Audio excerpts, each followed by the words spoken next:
Goejoen, welkom bij Boppenslag Extra. In de komende 24 minuten hebben wij een exclusief interview met Heerenveen-trainer Marco van Basten. Met hem zullen we praten over de roerige start van de competitie bij Heerenveen, maar vooral ook over zijn trainerscarrière ontnota.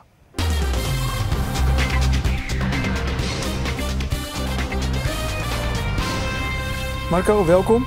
Je hebt natuurlijk bij een aantal hele grote clubs gewerkt. Sinds juli in dienst bij Heerenveen. Hoe bevalt het? Prima. Ja, is het de relatieve rust die je zocht? Die je hoopte te vinden? Ja, nou ja, goed. Er is natuurlijk hier en daar ook wel eens een beetje deining, maar dat hoort erbij. Maar tot nu toe vind ik het eigenlijk heel comfortabel, prettig werken.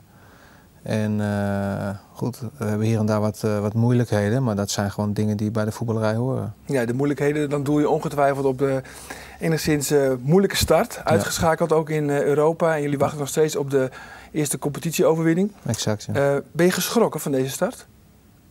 Nou, schrikken is denk ik een groot woord. Alleen het is wel wat teleurstellend. Je hoopt met z'n allen natuurlijk toch dat je wat beter uit de startblokken komt. Maar goed, dat is niet het geval. En het proces waar we mee zijn begonnen met veel nieuwe spelers, dat heeft duidelijk lange tijd nodig. Nou, dat is waar we nu mee bezig zijn. Ja, kan je omschrijven? Want dan rij je weer terug naar Amsterdam door de polder. Zit je in de auto? Ja, je neemt je trainingen goed door. Je hebt nog regelmatig dat ik af en toe iemand bel van wat vond jij ervan? En dat ging goed, dat is voor verbetering vatbaar. Ja, de wedstrijden, je gaat de selectie langs, ja, dus je bent wel veel aan het wikken en wegen. Het is een proces, het bouwen van een huis. Dan moet je ook eerst de grond kiezen en de plek kiezen en dan vervolgens de indeling en dan ga je beginnen. En nou ja, zo is het eigenlijk nu ook met het team. We moeten echt eerst kijken van oké, hoe gaan we spelen, met wie gaan we spelen. En dan vervolgens kan je het samenspel, is wel in balbezit als zij de bal hebben, kan je een beetje gaan beïnvloeden en sturen hoe je het wil hebben. En met name dan ook met wie. Ja, maar dan bel je dus iemand in de auto. Met wie bel je dan? Oh ja, willekeurig. De ene keer die, de andere ligt aan wat er op de trainers gebeurt. Nee, ook spelers. Wat er dan ook gebeurd is. Gewoon spelers van Heerenveen? Ook spelers, ja, natuurlijk. Nou ja, weet je, dan zit je toch even een uur in de auto. Dus dan denk je aan bepaalde dingen. Nou, bel je af en toe eens iemand op. Je weet toch dat ze 's middags dan vrij zijn, aan het rusten zijn. Dus dan hebben ze wel even de tijd om over dingen nog eens even extra na te praten. Ja, ik heb soms ook wel een beetje het idee, en corrigeer me als het niet zo is, dat je nog een beetje zoekende bent naar de juiste samenstelling. Nou, daar heb je helemaal gelijk in. Ja, nee, klopt. Dat is ook de reden waarom we natuurlijk tegen Twente op een andere manier zijn gaan spelen. Dus een andere formatie. En hopende dat dit degene is die het beste bij de ploeg past. En waarin ieder zichzelf in herkent en zeg maar op zo goed mogelijke manier tot uiting komt. En dat is dat zijn die processen waar we nog steeds mee bezig zijn. Ja, maar dat je dus nu nog zoekende bent, heeft dat misschien ook te maken met het feit dat de selectie zo laat eigenlijk pas helemaal compleet is. Want Marco Pappe is sinds afgelopen maandag pas beschikbaar. Ja, nou ja, dat heeft er zeer zeker mee te maken. Het feit dat Saïdi heel laat is verkocht, waardoor de andere dingen mogelijk waren en niet eerder. Je had er misschien ook wel een beetje op gehoopt dat hij misschien nog zou blijven? Nou ja, dus niemand wist waar hij aan toe was. Dus dat is moeilijk werken. Aan de andere kant, het is ook niet nieuws, hè, want dat hebben de meeste clubs. Alleen ja, we hebben dus duidelijk 6 spelers, zeg maar, in vergelijking met vorig jaar van de basis die niet meer meedoen. Dat is best veel. En dan een nieuwe trainer en een hoop wisselingen, ook in de club zelf. Dus we hebben wat meer tijd nodig gehad om het allemaal een beetje beter op elkaar af te stemmen. En we zijn eigenlijk nog steeds daarmee bezig. En stapje voor stapje denk ik wel dat we steeds de goede kant op gaan. Ja, want toen je akkoord ging met Heerenveen en toen je tekende, toen wist je natuurlijk wel dat er de kans bestond dat er een aantal jongens weg zouden gaan. Ja, ja. Maar 6, had je dat ingecalculeerd? 6 basisspelers? Ja, 6 is natuurlijk toch meer dan de helft van je team. Dat is... Ja, en kijk, als je ze koopt en je koopt de nieuwe ervoor terug, en dat is nu natuurlijk ook een proces wat heel laat in gang is gebracht. Waardoor je zeg maar ook niet die automatisme in het elftal met trainen en wedstrijden nog niet hebt kunnen oefenen. En vandaar ook dat we nog vrij laat nu ook zeg maar toch nog steeds aan het passen mee te zijn van wat is nou het beste wat er bij deze spelers zeg maar het beste past. Ja, en tijd is er eigenlijk niet, hè, in het profvoetbal? Nee, we zijn wel gelijk begonnen met Europees voetbal. En we zijn wel uiteindelijk op een normale manier met de competitie gestart. Ja, het gekke is natuurlijk toch dat je tot 31 augustus spelers kan kopen en verkopen. En ja, dat strookt natuurlijk niet echt goed. Nee. Nog even over het spelsysteem. Hè? Want Heerenveen predikt aanvallend voetbal, het liefst eigenlijk 4-3-3. En dan kom jij met het systeem 5-3-2 met 5 verdedigers op lijn. Heb je veel mensen moeten overtuigen? Ja, nou ja, in ieder geval zeker ook de spelers. En ik heb proberen uit te leggen wat het voordeel is van deze speelwijze. Ook gezien onze spelers. En als we het goed doen, ook in een aanvallend opzicht gewoon heel gevaarlijk kunnen zijn. Ook heel aanvallend kunnen spelen. Want wat is het voordeel? Nou, het voordeel is dat je zeg maar in aanvallend opzicht heel veel, met name dan de backs, die kunnen heel aanvallend spelen. Waardoor je met 3 man achterop eigenlijk een soort zeg maar 3-5-2 of zelfs 3-3-4 gaat spelen. Nou, en daar kan je eigenlijk met heel weinig aanpassingen kan je daar in de wedstrijd de accent op leggen. En als je dat gisteren ziet tegen de Kozakkenboys, dan zie je dat je ook heel veel controle hebt. Je kan eigenlijk in de wedstrijd iets meer terugzakken en ook eigenlijk weer voorwaarts gaan. Maar een noodzaak is natuurlijk wel dat je hele goede verdedigende backs hebt, met name. Die zowel aanvallend kunnen schakelen als verdedigend sterk zijn. Ja, je moet dus wel, het voordeel van dit systeem is dat je met elkaar constant bezig moet zijn. Omdat de ene keer is het de rechterkant die door moet schuiven en zeg maar eerder druk moet geven. Waardoor die andere zeg maar weer in de verdedigingslinie allemaal een stukje opschuiven. En daar moet je met elkaar mee bezig zijn. Daar moet je met elkaar coachen. En soms heb je dat je als zeg maar een van de 5 verdedigers die zeg maar in moet schuiven, die zeg maar een middenvelder moet oppakken. Dus je moet constant, omdat de situatie steeds verandert.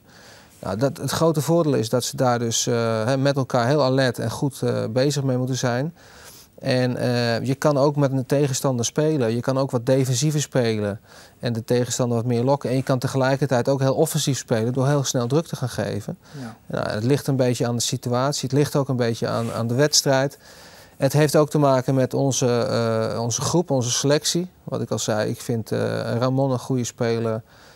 Kruiswijk een goede verdediger. Jeffrey Gouwenleeuw een goede verdediger. Ja, je wil ze eigenlijk allemaal laten spelen. Je vindt het eigenlijk zonde om een van die 3 jongens op de bank te zetten? Ja, onder andere. Ja. Goed, en dus ga je verder kijken. En dan komt Koendraad straks ook nog bij. Ja, en dus misschien gaan we 6 verdedigers spelen. Nog een centrale man erbij. Ja. Nee, maar in ieder geval. Dus dat is wel een proces wat is uiteindelijk het beste voor deze spelers ook. Het beste voor het team. En uiteraard moet het ook effectief zijn. Want we zijn ook wel echt, we hebben ook wel resultaten nodig. We spelen toch in de Eredivisie en daar moeten we toch in ieder geval zeg maar, van de degradatiezone weg zien te komen en omhoog gaan kijken. Dat zijn ook allemaal dingen die uiteindelijk belangrijk zijn. Dus zo al met al zijn we tot de conclusie gekomen dat deze speelstijl, zeker voor nu, het beste is wat we kunnen doen in onze ogen. Ja, en misschien is het ook wel een beetje zonder defensieve zekerheid kan je geen aanvallend voetbal spelen. Je hebt de eerste wedstrijd gezien dat we gewoon in defensief opzicht gewoon zeer kwetsbaar zijn geweest. Tegen NEC? Ja, maar ook andere wedstrijden. We hebben toch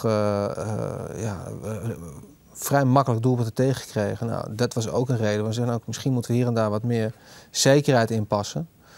En dan kan je, wat ik al zei, op die andere manier kan je ook weer vanuit een gesloten defensie gewoon heel goed en gevaarlijk aanvallen, controle houden, balbezit spelen. Zijn allemaal zaken. Maar is het wel leuk voor het publiek? Nou ja, als jij gisteren die wedstrijd gezien hebt tegen Kozakkenboys, is het natuurlijk wel eens een amateurteam.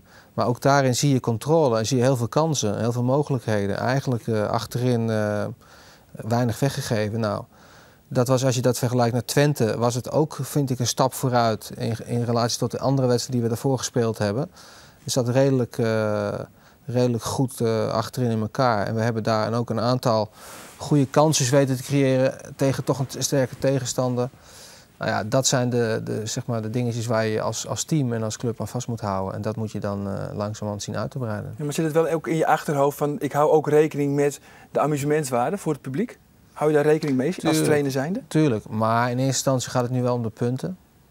Dat zeer zeker.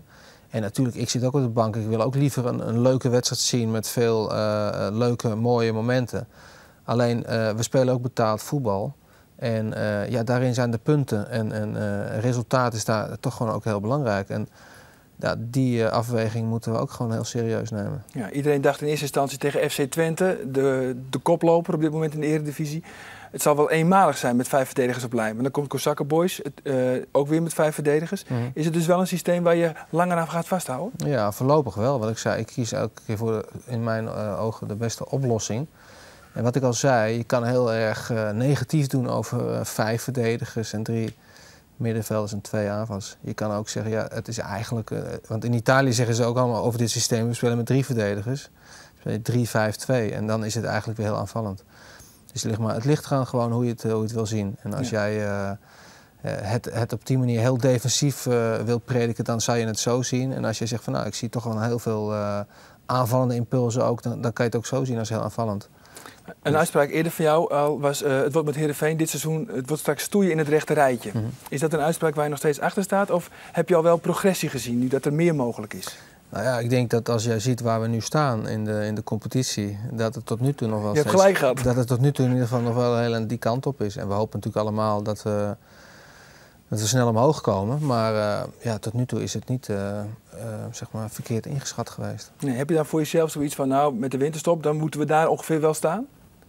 Nou, dat moet helemaal niks. Ik probeer in ieder geval met deze jongens een speelstijl te hanteren en zeg maar met name een effectieve speelstijl te creëren, zodat we punten vergaren en ook op een mooie manier. En dat is eigenlijk het proces waar we mee bezig zijn en voorlopig blijven. En de ranglijst is nu eigenlijk veel minder van belang. Daar kunnen we in december wel naar kijken hoe we er staan. We moeten nu van week tot week kijken waar we vorderingen kunnen maken, hoe we het best op elkaar kunnen afstemmen. Maar wat bedoel je en dat dan? proces moet gewoon, dat heeft de volle aandacht nodig. Maar wat bedoel je dan met van er moet helemaal niks? Nee, ja, mensen kunnen roepen van er moet dit en moet dat. Ik bedoel, ik ben ervan overtuigd dat wij hier met z'n allen ons uiterste best doen. De spelers zijn gemotiveerd, werken hard. En uiteindelijk zie je wel wat daar uiteindelijk van komt. En dan kan je zeggen, nou je moet dit of je moet dat. Ja, dat is allemaal is allemaal prima, maar daar kunnen wij in principe niks mee. En dat vind ik ook niet dat je daar heel erg veel waarde aan moet hechten. Nou, jij gaat voor jezelf ook geen conclusies verbinden aan eventuele resultaten? Nee, ik denk dat dat nu niet slim is. Nee.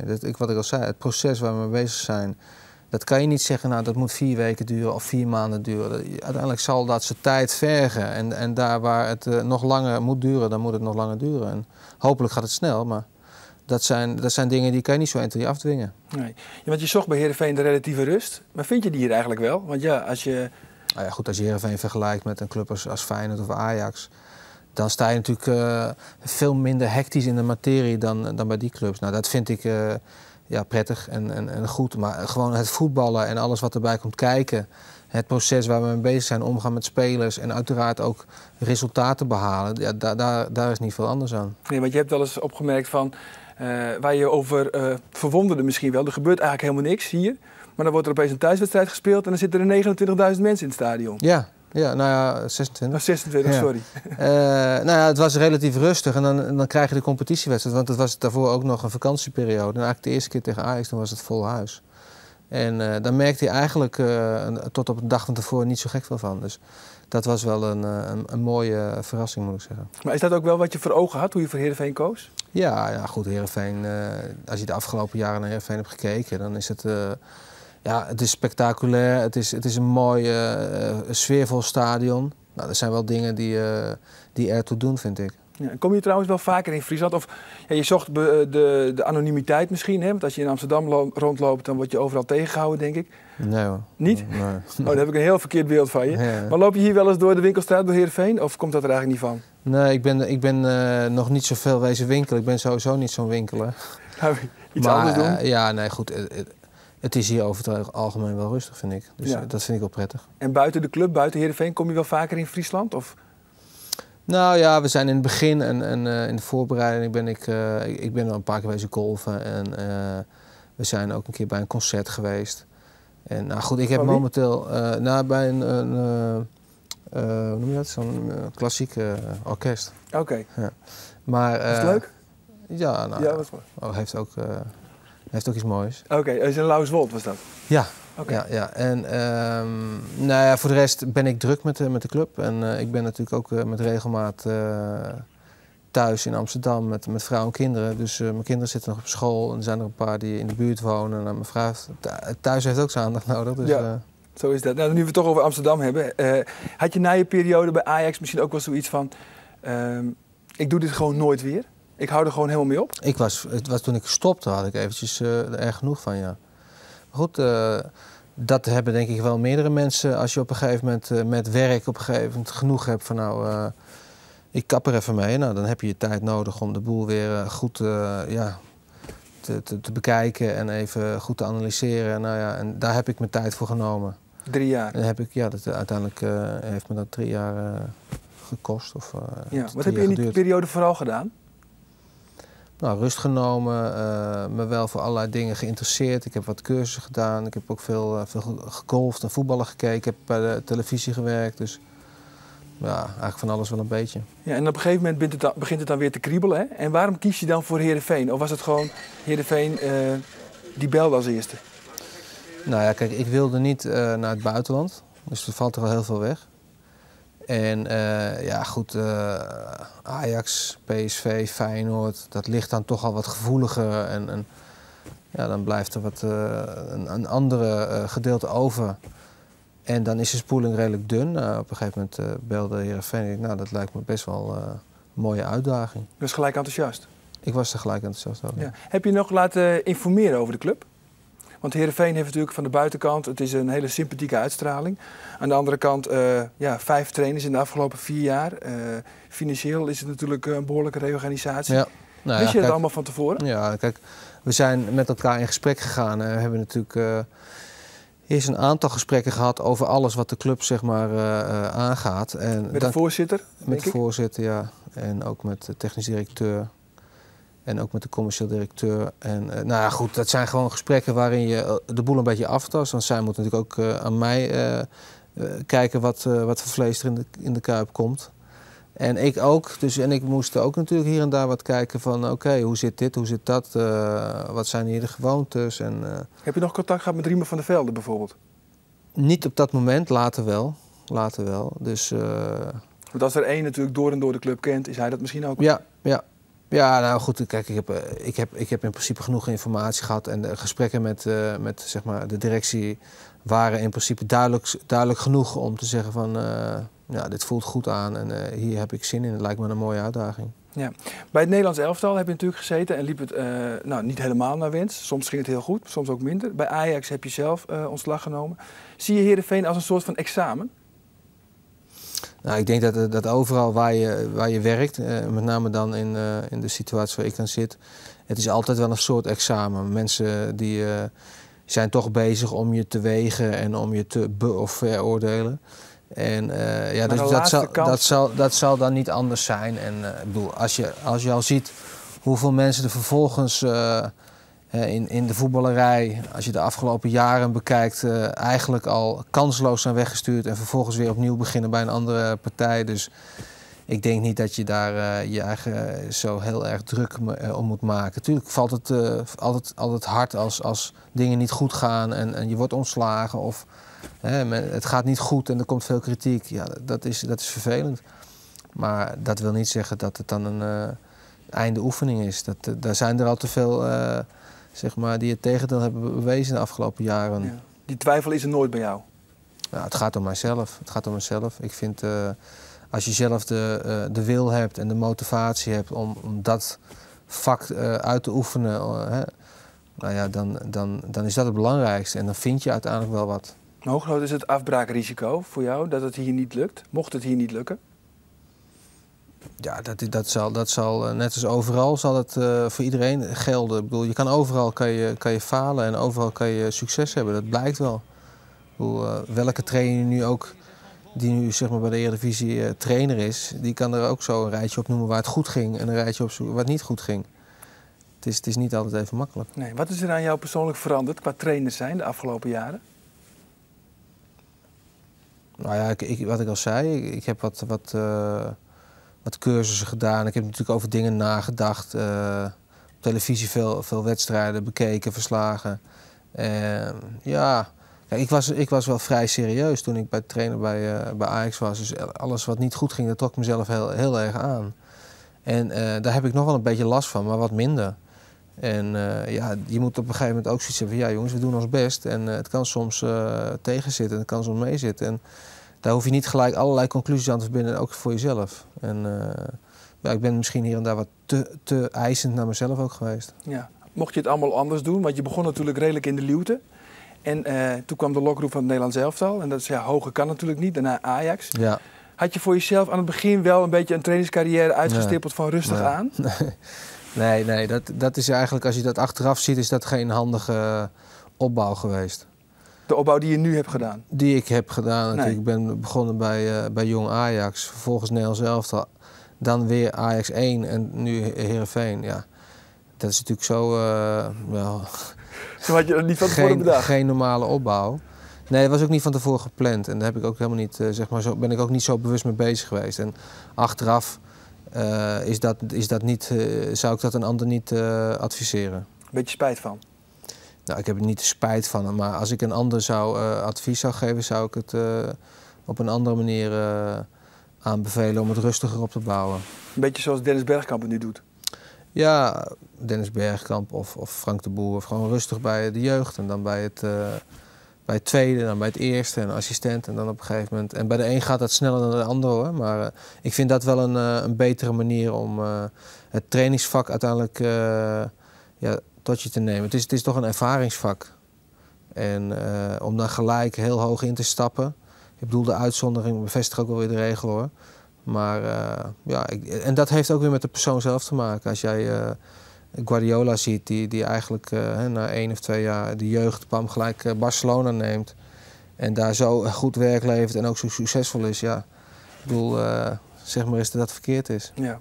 We hadden het net al, je praat veel, hè? Ook in de auto, dan bel je dus veel met spelers en trainers.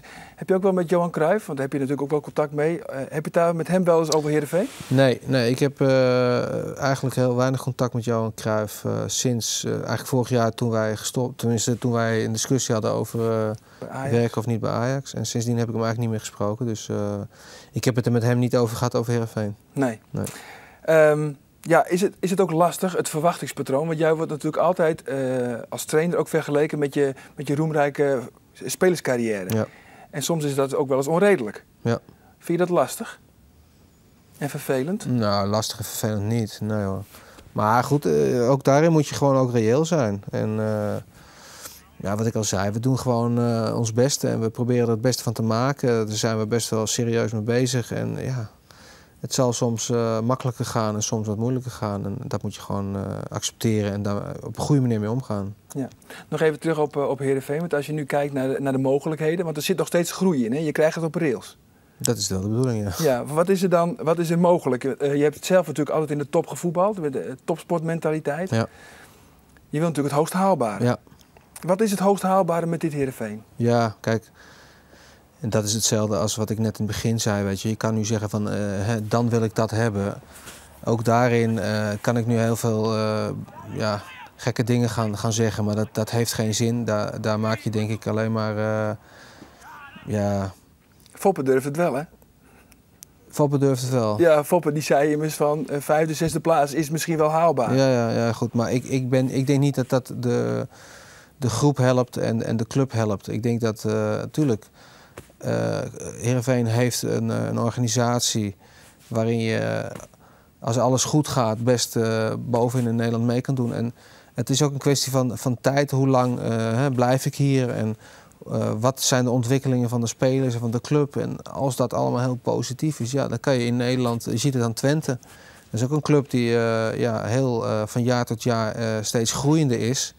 En zit nu gewoon toch vast in de top. Ja, goed, ik weet niet of dat met Heerenveen mogelijk is. Maar mocht het allemaal de goede kant uitgaan, dan zie je dat soort dingen wat Twente nu overkomt, dat natuurlijk met Heerenveen ook mogelijk is. Alleen, daar heb je wel de tijd voor nodig. En dan moet het allemaal een beetje de goede kant op willen gaan. En ja, goed, dat zijn processen die duren jaren. Dat is niet van de ene week op de andere week. Nee, je zit er nou 3 maanden. Je hebt nog even, toch? Ik heb nog, ja, zeg maar 2 jaar. Dus... je bent ook van plan om die uit te dienen. Dat is wel de bedoeling, ja. Ja, dat lijkt mij ook. Hartstikke bedankt voor dit gesprek. Okay. En ontzag hier deze aflevering van Boppenslag Extra. Takom Wieke is er weer een aflevering van het Boppenslag Café. En dan te gast Olympisch goudwinnaar Epke Zonderland en winnaar van het zilver op de Paralympics. En dat is Aleida Noordbruis. Dat is dus Takom Wieke in het Boppenslag Café. Voor nu nog een hele gezellige joen. Dag.